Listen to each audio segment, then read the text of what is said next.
Welcome back to Columbus Brick by Brick, the podcast where we uncover the people, projects, and ideas shaping our city, one story at a time. Here, every conversation is rooted in how Columbus is growing, evolving, and being built brick by brick. And I'm your host, John Steyer, broker and owner of Steyer Hospitality Co., where we help investors maximize cash flow through furnished short and midterm rentals while creating great living experiences for guests across Columbus. Each week, we sit down with local leaders, business owners, and entrepreneurs who are making a real impact in our community.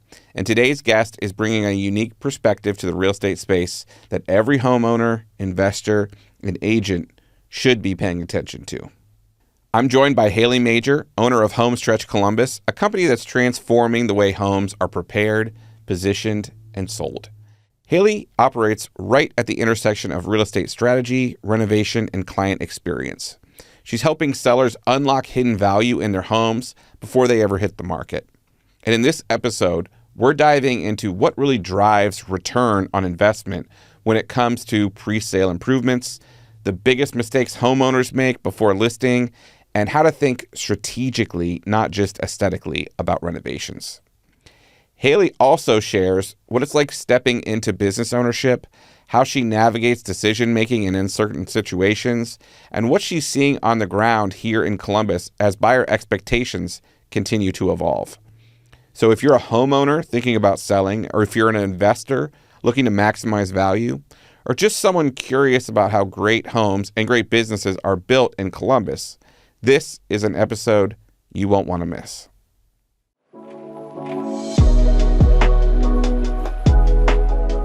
Well, Hailey, welcome so much to the podcast. I'm so happy to have you here, and we met recently, and I've gotten to know you a little bit, and I love your story, and I'm excited for our listeners to learn more about you and what you do. So, for those listeners who don't know you or who you are or haven't heard of HOMEstretch, tell me about you, tell me about how you got here, and tell me a little bit about your business. Perfect. Thank you for having me. I'm really excited to be here.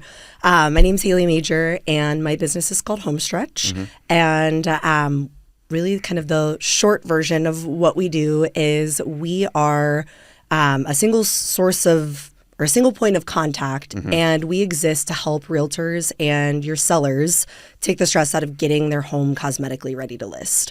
So think of us as one single point of contact for everything kind of like in between listing agreement up to staging. So everything in between without those things on the end. So clear outs, painting, flooring, light handyman work, landscaping, and move out cleans. And we do it really fast. This is literally all we do. Yeah. We don't do anything outside of real estate transactions. And by doing that and really having our focus be, laser focused in this space, it allows us to be really quick and move at the same speed that we know realtors need to move at. So, I guess a little bit about me. I'm not native to Columbus, Ohio, but I'm born in Texas, moved here in elementary school, love Columbus. I feel like this is, I feel like a native, even though I'm technically a transplant, went to Ohio State. I think if you moved here during elementary totally. School, we're going to give it to you. I think so. But I went to Ohio State and left for a bit and just couldn't shake Columbus. Yeah. Came back. I spent the first 15 years of my career in sales and primarily in tech sales, with the last probably 10 or so focused in startups. And so I kind of always had this entrepreneurial drive that I wasn't quite ready to tap into, but startups and working in that startup environment was kind of a bridge to get me to where I am now. So I loved the no roadmap, figure stuff out on your own, build something that hasn't been done before. Yeah. And I loved that mentality.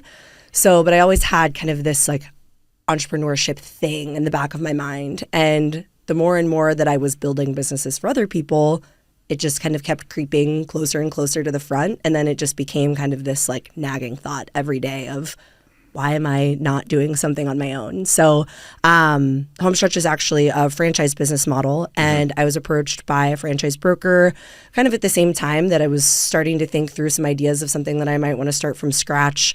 Kind of fell in love with the concept of HOMEstretch. I needed this when I was selling my first home. Yeah. We ended up doing a ton of work ourselves, and we couldn't find any contractors who were moving fast enough. So it was a headache, and we didn't sleep for 2 weeks trying to get stuff done. It's a lot of work. So much work, yeah. And it's people are busy, and especially whenever you're in a point of transition. We'd had an offer that got accepted on our next house, and so we were in a spot where we needed to get sold really quickly. So our backs were kind of up against a wall. We had to do this work ourselves. So when I heard about HOMEstretch, I was immediately hooked. And then I'm sure we'll get into this and talk a little bit more, but really the technology that the franchise has brought into our model has helped me really jump on board. Yeah. And, just coming from a place of tech and working in corporate America, I couldn't have imagined coming into something in the home services space that's, traditionally like you're writing out a quote on a piece of paper and contracts are a handshake. So that was kind of what had me ready to jump all in on it. Well, thank you for sharing that. And there are several things that have spurred questions for me. But before we get into some of those, what I like about what you do is that you are niched in. Totally. And you always hear there's riches in the niches. You came out like your whole spiel there. One of the first things you said is we only do this. That's it. And I think there's so much value in that, because you can be the best at what you do. You're the only one who does it, or you're the one who does it best because it's all you do instead of one of a million things you do. And I think that a lot of businesses can suffer from shiny object syndrome. Yeah. And you have to know who you want to be when you grow up, right? And I think that if we were to, I always kind of make the joke that like the capitalist inside of me wants to say yes whenever, a friend says, hey, we actually need new carpet. I can't. If you're not selling your house, because that's going to slow me down, that when one of our realtor partners calls and they need us, that makes us have to make them wait, and we can't. So, and it also lets us, because we are so focused on this and only this, it really makes us experts. And, there's a lot of great painters, a lot of great flooring people in this town, but because this is all we do, we're able to really focus in on not only, how can we do it quickly, efficiently, and make it look fantastic, but also like what are the strategic decisions that we can make, because we could do everything in a house, but like how can we be really strategic and help to get to the closing table as fast as possible and for the most amount of money. So perfect. You mentioned, you told me a little bit about your story before you owned HOMEstretch, about selling a house and going through it yourself and all the stress that comes along with maintaining your life and your family life, as well as getting a home sold and doing all the stuff that's necessary. Yeah.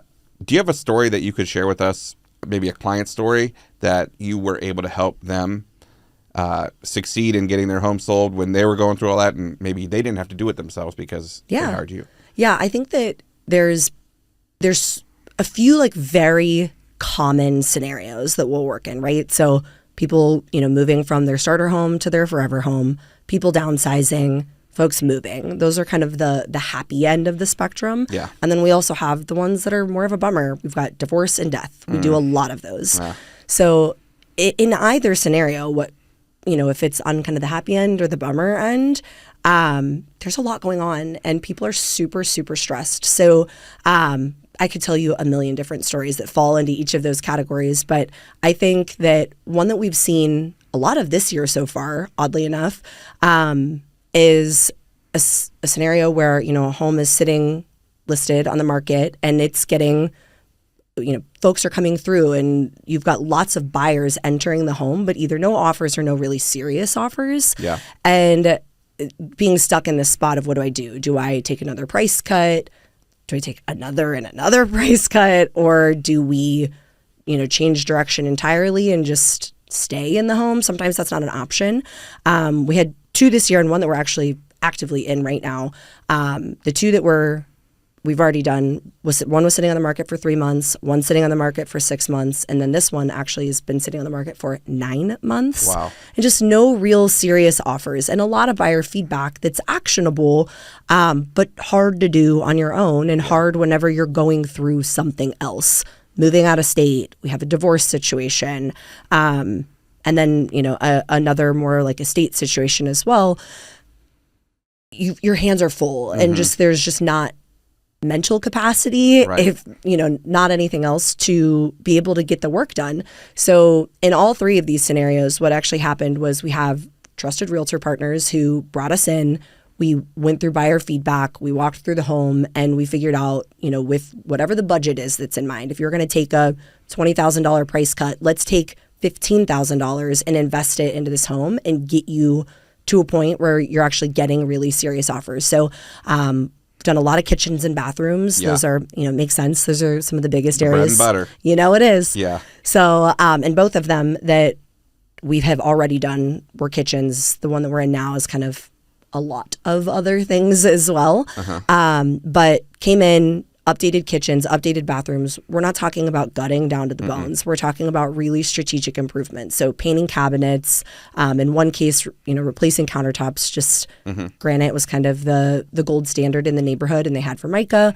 Adding in cabinet hardware, adding in backsplashes, refinishing showers, things like that. Things that are low lift and quick. Yeah, exactly. Completely aesthetic, cosmetic upgrades. And in both situations that have already passed, relisted, went back on the market, had open houses the first weekend, and both of them, multiple offers, over asking. Oh, wow. And it's just, it's easy things, but it's overwhelming because I think that people hear. It's easy for you because you're systemized and everything, but it's not easy for anyone that's living their whole life and dealing with all that. And I think that people just don't know what the options are, right? Yeah. So like they hear people hate my kitchen, people hate my bathroom, and they think, if my kitchen is a bummer, I've got to gut the whole thing down to the studs and spend $50,000 to put a new kitchen in. And you don't have to. I mean, certainly there's areas and there's homes where it makes sense, but in most neighborhoods in Columbus, in most houses, it just doesn't make any sense. Yeah, completely. Well, that's cool. And what you mentioned there, working with homes that have been sitting on the market as a way to like refresh and regroup and actually get it sold, there's so much value in that because eventually you're often reduced to, okay, what are we going to do? Yeah. Right? We've done this, we've done that, we've done this, we've done that, and it's not moved the meter. So pulling it off, refreshing it, and relisting as a new listing. Huge. Totally. Awesome. I love that. Because you had initially said, like, you mainly work from listing contract to staging, but this is a different way that you can help agents and sellers be successful. Absolutely. So I think in a perfect world, bring us in on the front end, right? Yeah. Don't have a listing sitting. You don't want it to sit. Of course. No one wants it to sit. A lot of these people have already moved, and so they're paying a mortgage on a house that's sitting empty. Right. So the faster that we can get them to the closing table, it's better for everybody. So bringing us in on the front end is always, of course, preferable. But just knowing that you have a tool and you have a resource whenever you're in a situation like that is, I think, great. Some of our best agent partners are bringing us in to pre-listing appointments. So, really using HOMEstretch as a strategic advantage and saying, I'm not going to just hand you over a list. We have this great partner who, let's walk through together. What are we thinking makes sense from a budgetary standpoint? What makes the most sense for the neighborhood, and just kind of going in with that from the beginning, it's already part of the conversation. Yeah. What are the main services that you do? You mentioned kitchens and baths, the cosmetic changes that really move the needle. What are some of the other things that you do? Yeah. So kind of like bottom to top from sort of the order of operations. So clear outs, anything from hoarder situations we've done to just, estate situations where the family has come in and decided what they want to take and everything else either needs to go in the trash or go to a donation facility. We'll manage all of that. So once we've kind of figured what's going where, then we'll bring in a team, we'll bring out dumpsters, we'll bring out box trucks, and we'll get everything out of the home and kind of ready for the next piece. Painting, interior, exterior. If it is a paintable surface, we can paint it, and we have. Obviously, like walls, trim, ceilings, moldings, all of that stuff. Stairs, a lot of kitchen cabinets. It's sort of become this thing that we've gotten known for, and we're happy to do it. It's the most important room in the house, and it goes a long way. in most neighborhoods and in most scenarios where you don't have cabinets falling off the walls. Flooring, so we're actually the national distribution arm for Sherwin-Williams Flooring on the residential side, and so they have a warehouse here in Columbus, and we are their only residential customer, and so they house all of our carpet and LVP, and they're really, really fast, really solid. So flooring, super easy. Handyman work, again, we really try to keep it on the cosmetic side. So think light fixtures, cabinet pulls, doorknobs, things like that. We try to stay out of heavy repair and just really focus again on the cosmetic and aesthetic side. Landscaping, so light landscaping, mulching, mowing, think just kind of boosting curb appeal, getting everything ready for listing photos, and then move out cleans. Yeah. Cool. Yeah. Well, I mean, that'll get people really far, I think, in a lot of circumstances. But sometimes I imagine it's like, well, okay, you're going to have someone, if there's foundation issues or things like that. And you guys don't do any like remedy stuff we don't. On the back end. Nope. Yeah. We've great partners and other, really, really great contractors that we're happy to point people to. But that's just, it's not our bag. And also it's incredibly time consuming work. And if we got into that, then it slows us down. So we're not able to be as quick and efficient as available. Our brand promise is that we'll be out within a day for a consultation. We'll have a quote within 24 hours of the consultation. And then whenever a contract's signed, we'll start work within 3 to 5 business days. And a typical job for us runs under 2 weeks. Yeah. So if we get into, really big, heavy repairs, it slows us down so that we can't do this thing that we're really good at. Turning and burning. 100%. Yeah. Because people want to get to market. Yep. Yeah. Awesome. I know that you're not new, but you are newer to owning the HOMEstretch franchise. Yep. I want to learn from you a little bit about what was buying into a franchise like. Yeah. And also, what are some of the lessons that you've learned since you did that? Yeah. It's a great question.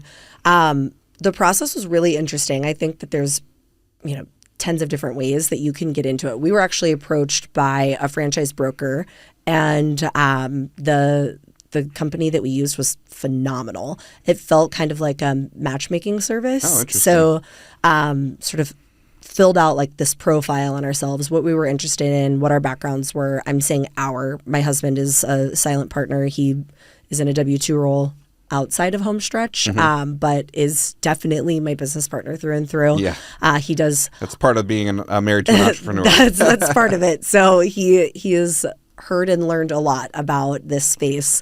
But anyway, so just kind of went through just almost like creating a profile on ourselves, and then met with our broker who learned about us more personally, and then kind of married like the art and the science, put it together, and brought to us sort of a package of different options that would kind of check all the boxes. So kind of immediately narrowed it down to a handful. And then once we learned more about HOMEstretch, like I said, learned about the tech stack, that was incredibly important to me. Yeah. And I think that with franchises, it kind of runs the gamut. There's ones that are really, really focused on SEO and B2C marketing, and that's how your pipeline gets filled.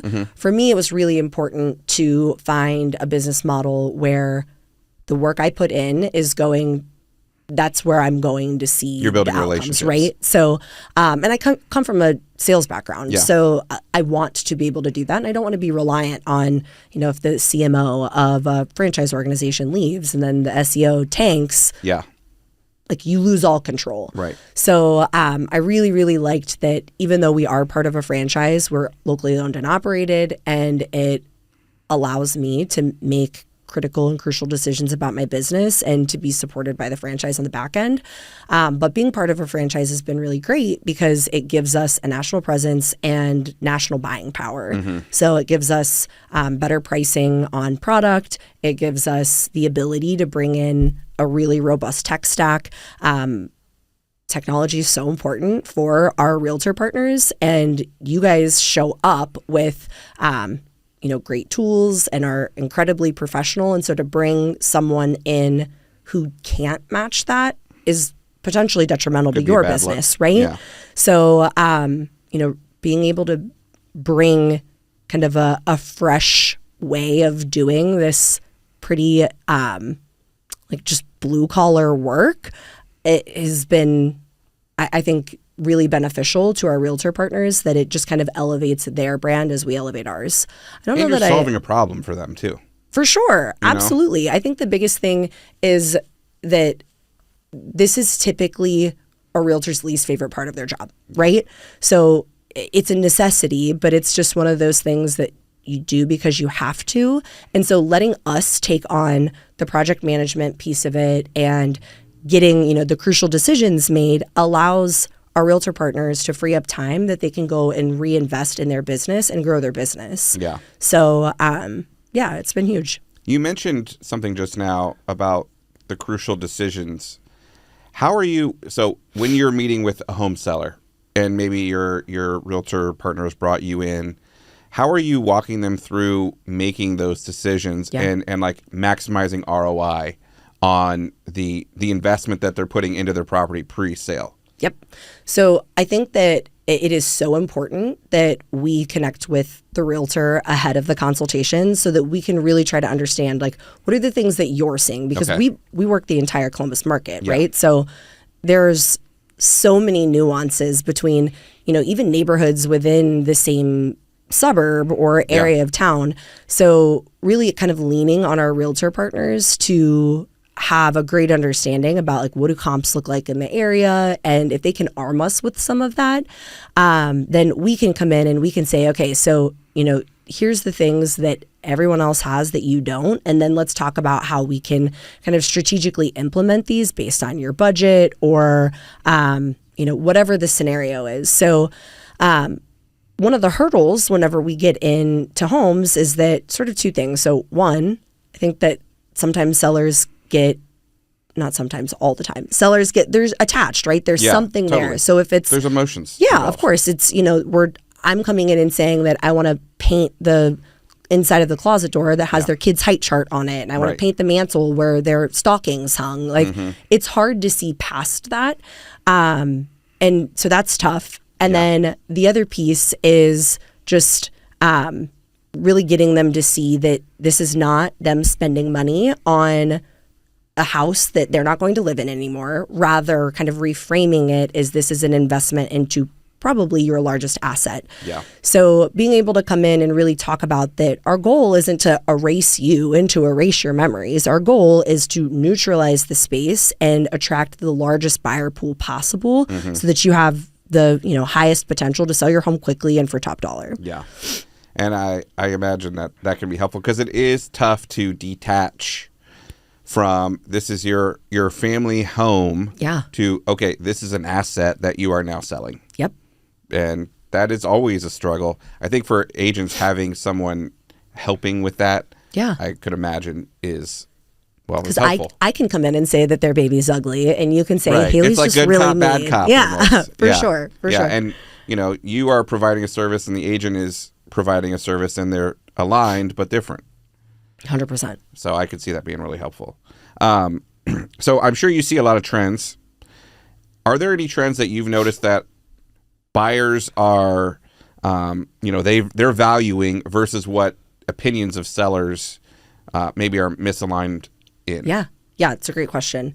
I think that it's so easy for sellers to get sucked in and like laser focused on one area of their home, right? So maybe my kitchen's super dated. And so thinking that they need to overinvest and make one really spectacular selling feature is so common. It's something that we see all the time. Every week there's at least one where I'm having to talk somebody into spending less on an area of their home. So, kind of like sellers. You're working with a full budget. Yeah, of You're course. working across the home with the budget. Absolutely. Putting every single dollar and pointing like all of your guns at one thing is not a great idea. And then where on the buyer side, I think especially in Columbus with new builds being so prevalent and being, shiny and perfect as you walk into them, and, builders having great promos that they're running and it being in the cards for folks to buy new. Even in a great neighborhood, not only are you competing against every other house in the neighborhood, but you're also competing against the new builds. And so buyers want move-in ready, especially whenever we're talking about millennials and Gen Z, that we're just a less handy population, right? Like there's just not as many people who know how to do this stuff anymore. Yeah. And so we're just in a spot where homes have to be neutral, they have to be pretty, they have to be move-in ready to get a look. Yeah. To get the top dollar, especially. Absolutely, for sure. And I think that, whenever you're selling a home right now, it's so easy to get distracted and think that the market today is what it was in 2020 or 2021. Yeah, there's so many people that are anchored in like, oh, well, you just slap anything on the MLS and it's sold in a day. Yep. That is over. Yes. That ended. Yeah. And it's almost been a year at this point where like, hey, that's not the case. So but the real estate market lags. Okay, well that is interesting. So I liked what you said about you're telling a lot of your clients like, okay, we're not going to blow the whole budget on this one thing. We need to spread it out, spread the love across the whole house, and that is going to be strategically better to get their home sold. What would you define talk to me a little bit more about strategic renovations versus maybe like a nice renovation? Yeah. Again, I think that I keep going back to kitchens and bathrooms, right? But I think that it's easy to say like, I'm going to put a chef's kitchen in my home and that's going to sell my house. Yeah. It's great. But, if you've got brand new hardwoods that don't match the rest of the trim in your house. I literally just saw this 2 days ago. Beautiful, beautiful home, but they've finished an entire basement beautifully, gorgeous, like phenomenally done. But then the rest of the home has this kind of question mark around like what's happening here. Like it just looks disjointed in a luxury home. Yeah. And at a luxury home price point. So I think that people get distracted with like these big flashy updates, whereas the strategic option is, maybe come in and let's paint the trim. It's expensive whenever you're talking about a big house and painting all of the woodwork. Yeah. But something like that is going to have such an impact because it's no longer going to be the second a buyer walks in, they see this thing and then they can't unsee it. Right. As they're walking through the house, they're just making a mental checklist of here's all the things I'm going to need to do. And the second they see something they don't like, they start seeing everything else they don't 100%, like. 100%. So I think making those strategic updates where it's letting people's eyes pass, not the details, but, look past the wall color and the things that they're going to have to do and really focus on the neighborhood and the amenities of the home and the floor plan and the things that are a lot harder to change. Yeah. Getting rid of, the distractions, I think, is the biggest thing, kind of reducing the noise. So in that vein, what are some mistakes that you see homeowners make before they're listing a home? Yeah. So again, overspending in key areas. The second thing that we see all the time is even if it's really beautiful and on trend, making really bold design choices in updates that are purely to get their house ready to sell. So a really gorgeous wallpaper, even if it's pretty, can be polarizing. A colored tile, those things that are just harder to change on your own. Yeah. We see a lot of. And then the last thing is not doing anything and kind of going back to just assume that the market is what it was a couple of years ago, and just seeing what happens, because then you end up in a spot where you're either going to take a bunch of price cuts or you're going to call me in 6 months and do the work that we could have done to get you out faster. Yeah, totally. Well, I mean, I think it's great. And I think that what you offer has a lot of value for probably most sellers, but I can imagine there's a large swath where it's like, they need this. Absolutely. Yeah. Absolutely. All right, quick pause in the conversation. I want to highlight something that fits right into this real estate world that we're always talking about. Steyer Hospitality Co. brings together a full-service furnished rental management company and a real estate brokerage under one roof. So owners, investors, and agents get reliable support from people who know the industry.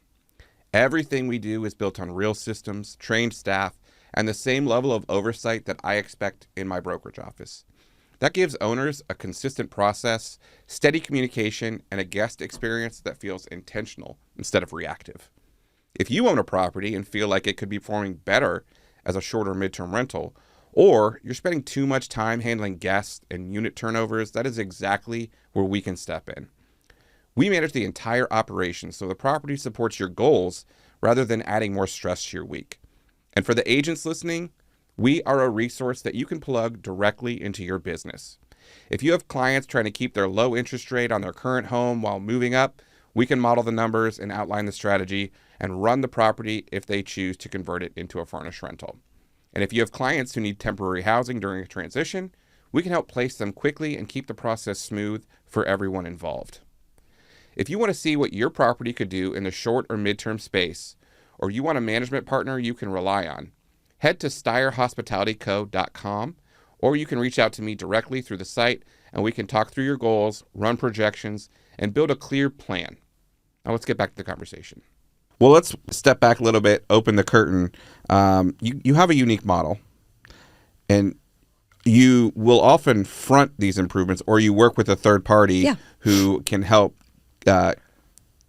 with paying at closing. Yeah. And I would love to know how that changes the psychology of a home seller in your clients and the way that the deals can come together. Yeah, that's a great point.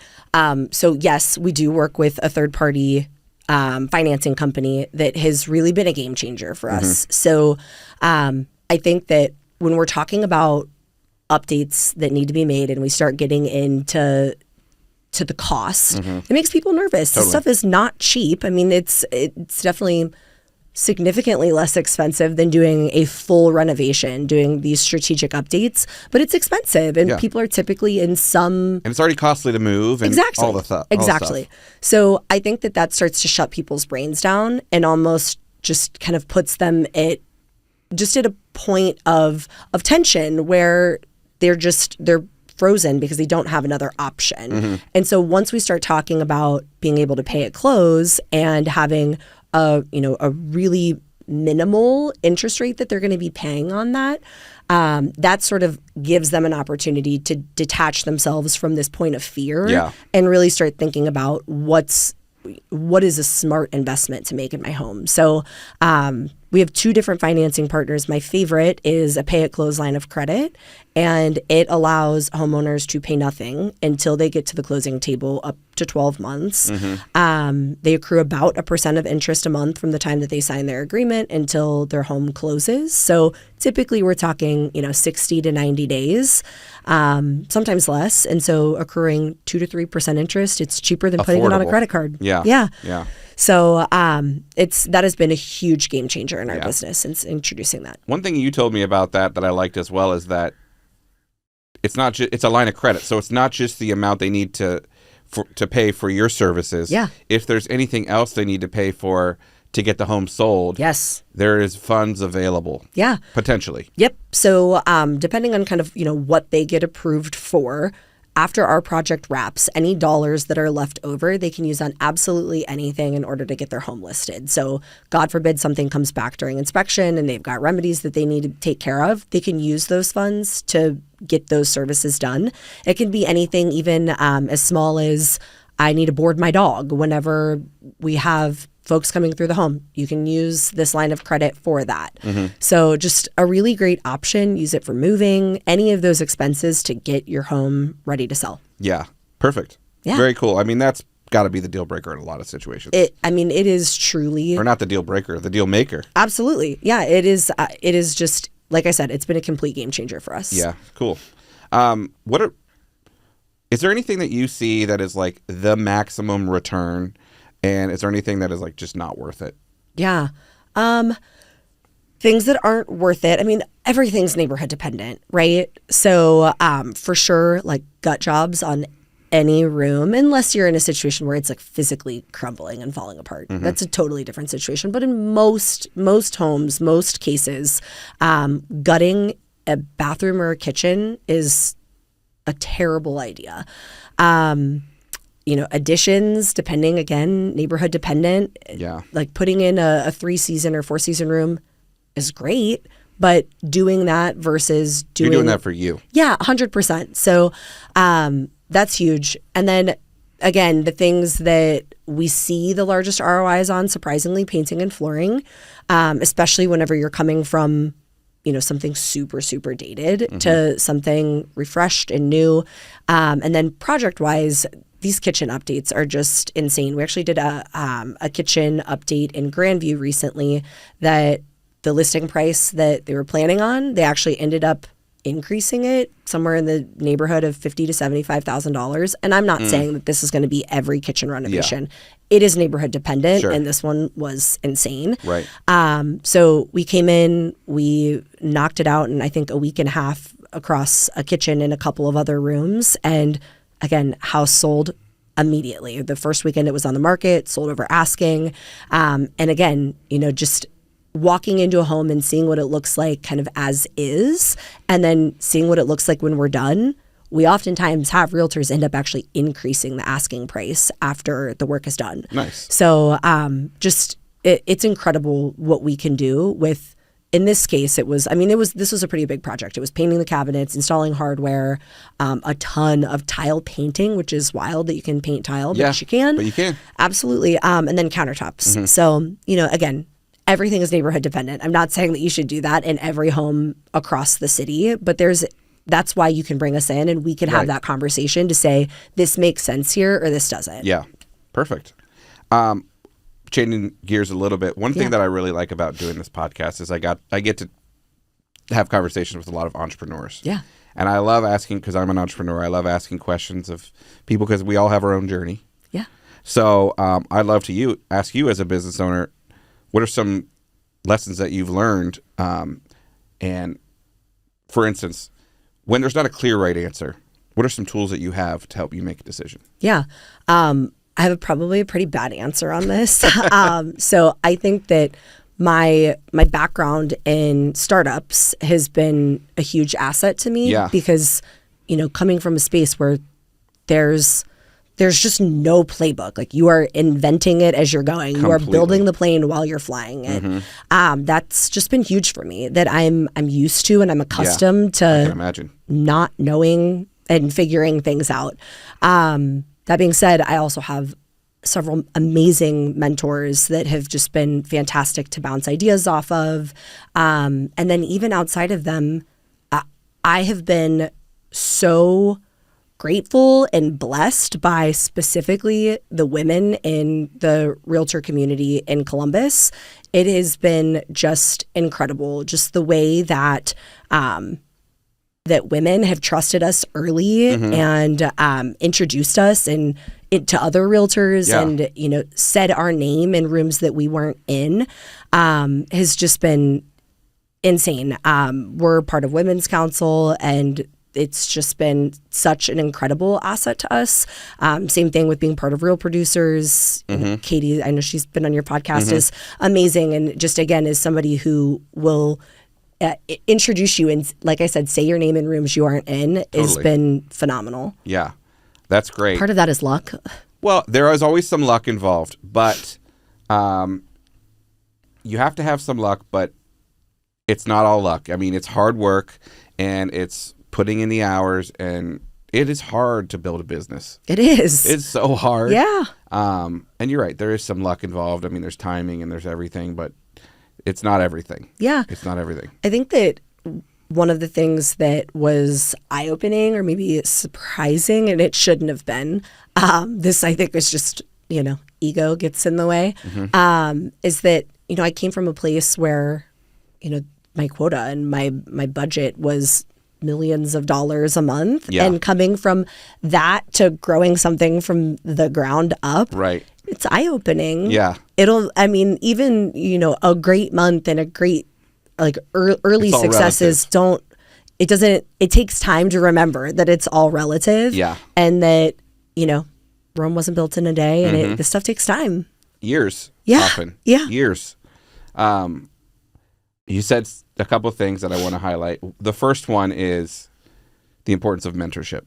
Oh, yeah. And that's a subject that I always am talking about on the podcast because I view it as so important, and finding someone or multiple individuals who can mentor you and help you grow, who's been there, done that.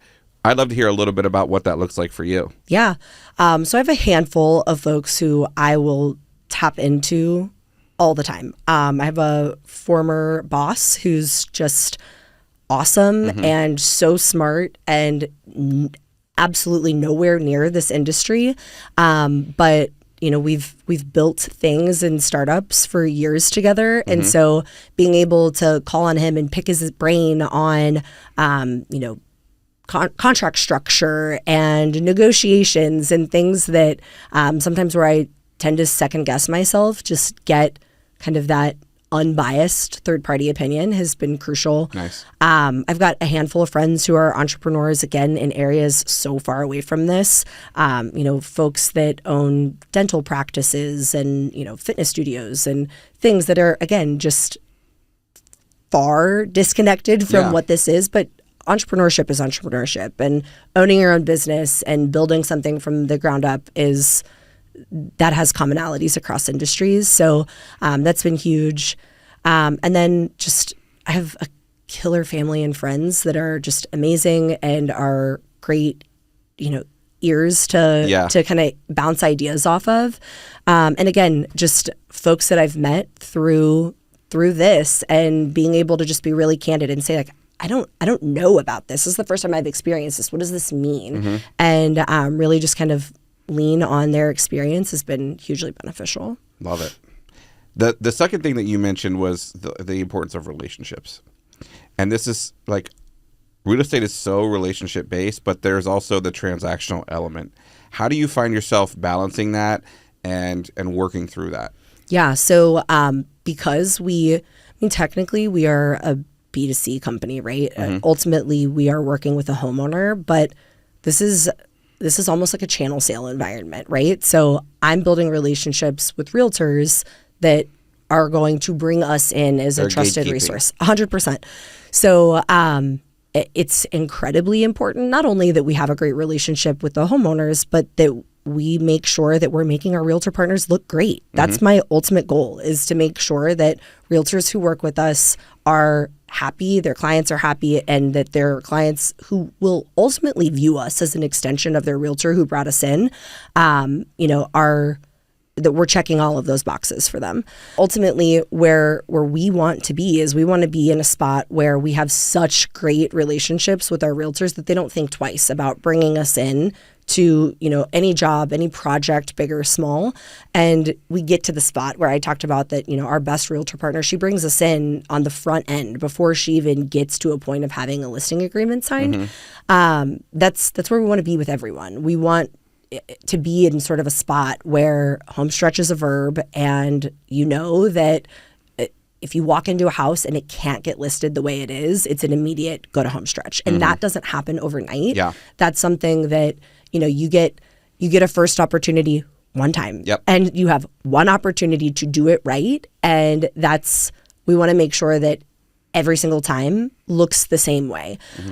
It's incredibly important to me that on our project management side that we're delivering on the promises that we make during a consultation. So it's really easy to walk through and say, we'll make your house look great. We can use tools to kind of digitally render this is what it's going to look like after. But if the experience sucks, that's not good for anyone. I'm in the middle of a home renovation that's sort of bigger than what we do, and are using another company, and I won't get into the details. Looks great. The project looks fantastic, but the communication has been awful. Yeah. And that is so common in this space. For sure. So being able to, we say that we take the stress out of getting homes cosmetically ready to list. It's more than lip service. It's got to be something that's easy. It's stress-free. You don't have to think about it. And this is a concierge service. So love it. Yeah. You mentioned that Rome wasn't built today. What does it look like 5 years from now? What does HomeStretch look like in 5 years? Yeah. What's your vision? Mine is the same as HomeStretch on a corporate side. In Columbus, I want HomeStretch to be a verb, It needs to be a thing where as soon as a realtor walks into a home and they know that it cannot go on the market the way that it is, this house needs to be home stretched. I want every realtor in this town to know my information, to have our phone number saved in their phone, have us on speed dial, and know that they're going to have impeccable work done. Love it. Yeah. Yeah. You mentioned your tech stack, and that's one of the things that drew you to working with HOMestretch or buying a franchise. How do you think technology and data and maybe even AI is going to change how homes are prepared and sold in the future? It's a great question. I think that I'm probably biased because I love AI tools and use them all day long. I think that it is going to continue to help buyers and sellers be more educated going into transactions, and really have a perspective on, what needs to be done, and that the things that we're recommending are not opinion, they're fact. And then I think that for us, what's been already beneficial, and I can't wait to see how it continues to evolve, is that, like I said, it's one thing to talk about all of the things that you can do as we're walking through a home, but to show people what it could potentially look like it's a game changer. Sure. So, if we're talking about just, painting walls and that's it, generally people can kind of visualize a little bit what that's going to look like. But when we're talking about changing bathrooms, changing kitchens, changing flooring, changing light fixtures, that stuff's kind of hard to see. And it's hard to get, okay, is this actually worth There's a return the money? Exactly. So we've invested in some great digital rendering tools that allow us to be able to show you in your actual space, not, some stranger's house where we've done this, but in your space, what is it going to look like? And that really helps people to kind of get over the hump. And I think that our realtor partners have loved it because, again, it's like once you take the sort of the fear out of it, knowing that you have a way to pay for this, and then you can see that this actually is going to make a difference. It's just, I think that it's going to continue to help people have more confidence. Cool. That is cool. All right. Last question. I'm a home seller and I'm feeling overwhelmed and I'm nervous. What advice are you giving me to get me over the hump? It's a great question. I think that first and foremost, this part has nothing to do with us. Find a fantastic realtor. It's so important. I think that as many realtors as there are in this town, people tend to go with someone who they know, which sometimes is great, but finding someone who knows your area, who knows the market, who sells a lot of houses and is very well connected, has, a great lending partner, has a great inspector who's going to, on the buyer side to help you make sure that you're buying a great home that doesn't have issues. Someone who has people like us that can come in and make the process of getting your house ready to sell easy and efficient. It's so important to find the right realtor. And then specifically, kind of in the line of what we do, the advice that I'd give people is just, don't overinvest. I think people get really, really nervous. Again, I keep talking about kitchens and bathrooms. We do more than kitchens and bathrooms, but those are the two that people get the most scared about if they have, a dated space. If it hasn't been updated since the 90s or before, they get very, very nervous because it's expensive and they think the only option is start from scratch. So know that there's options, know that we can make strategic decisions and that we don't have to touch, in a lot of cases, every room in the house. We can come in and we can get the key areas that are going to move the needle. And that's where our expertise lies. Love it. Cool. Yeah. Well, that's great. This has been a great conversation. I think that the service that you offer is so valuable and needed for real estate agents who are producing, but there's just so much to it. Yeah. And so a one-stop shop to handle it all. I love it. And the tools that you provide for the clients of realtors who become your clients as well, game changer. Thanks. So kudos. Where can our listeners, whether they be agents or maybe someone that's potentially home selling, where can they find you and connect with you? Yeah, great question. Couple of different ways, kind of old school. You can call us or text us. Our phone number is 614-532-4663. Both myself and Kylie on my sales team, one of the two of us will always answer. consultations are always free. Give us a call. We'd love if you're even thinking maybe you might want to do something, have us come out and we'll take a peek. On socials, we are homestretch_Columbus on Instagram and homestretch:_Columbus on Facebook. Cool. Well, thank you so much. This has been awesome. Thanks. It was really nice to be here. That wraps up another episode of Columbus Brick by Brick, where we uncover the people, projects, and ideas shaping the future of our city. A huge thank you to our guests for sharing their insights and contributing to the ongoing story of Columbus. If you enjoyed today's conversation, please be sure to subscribe, leave a comment, and share this episode with someone who'd love learning more about our community. You can follow us on Instagram, Facebook, and YouTube at Columbus Brick by Brick, and visit us anytime at columbusbrickbybrick.com for more episodes and updates. This is Columbus Brick by Brick, where every brick has a story, and we're here to tell it. See you next time.